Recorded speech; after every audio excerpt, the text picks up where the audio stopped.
The iPhone has incredible filmmaking potential that most users completely sleep on. This music video of Lil Yachty was filmed on an iPhone. Cole Bennett from Lyrical Lemonade understands the true capabilities of cinematic mode on the iPhone 13, 14, 15, and 16 series. Whether it's for a short film, music video, commentary, or tutorial, every iPhone user has the tools and resources to make industry-quality music videos without having to spend thousands of dollars on a separate camera and equipment, and I'm going to show you how. To understand the strengths and weaknesses of the iPhone camera, we first need to understand lighting. Lighting and color scaling are what make or break any shot.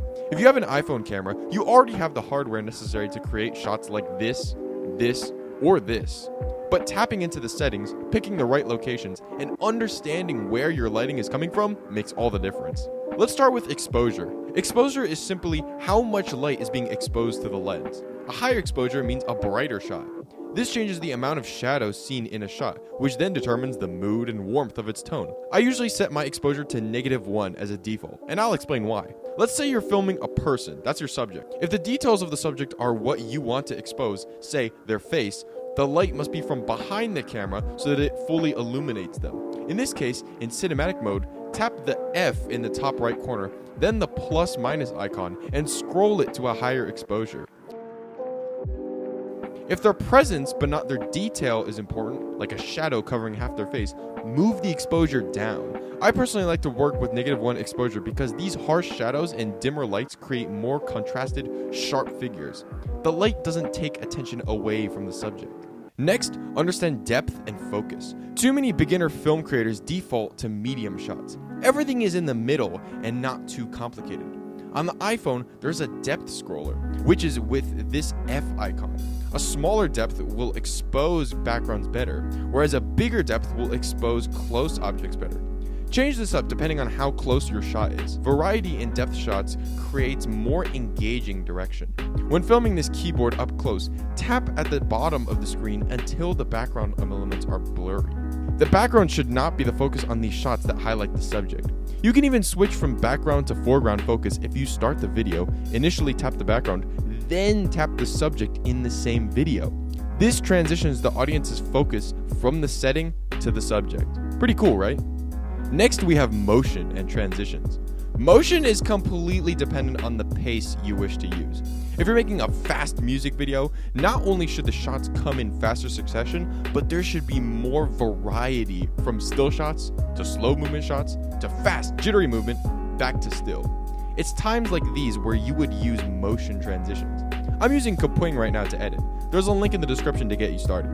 They have tons of transitions you can use to connect shots together. Let's use Yay by Lil Yachty as an example. Here, he uses blur transitions as well as flashing a frame of closer images to give it this chaotic, almost mental breakdown type of feel. Now this you can do. Here, put the clips together. Use this transition. Make it quick because the pace of this song is pretty fast. Then cut up a snip of a part of his face, increase its size, and put that on the back half of the transition. And there, you just copied Cole Bennett. If you're trying to film a more serious scene, this movement should be flowing. It shouldn't intrude on the audience's focus. A tripod or some sort of handheld motion fixer would be helpful in this scenario. Any tripod will have panning capabilities by loosening the joints on the one axis you want to move and moving the lever accordingly. Obviously, they're not cheap, but if you're trying to make industry quality movies, they're well worth the investment. Finally, let's do color grading. After you've shot your shots, there's a tad more work to be done to make them more cinematic. If you want to take a video of you speaking and give it more warmth, you can adjust that using color grading. Using Kapwing, I'm taking this shot, going to the right, clicking adjust, and here we can increase the video's warmth with this slider. I also want to give it more contrast, so I'll use this slider here. That gives it more weight, more edge. If, for example, you wanted to replicate a more somber, sad mood, you would use more blues and make it colder. Usually though, for things like commentary, using a warm tone is optimal, as it can comfort viewers and allow for more engagement.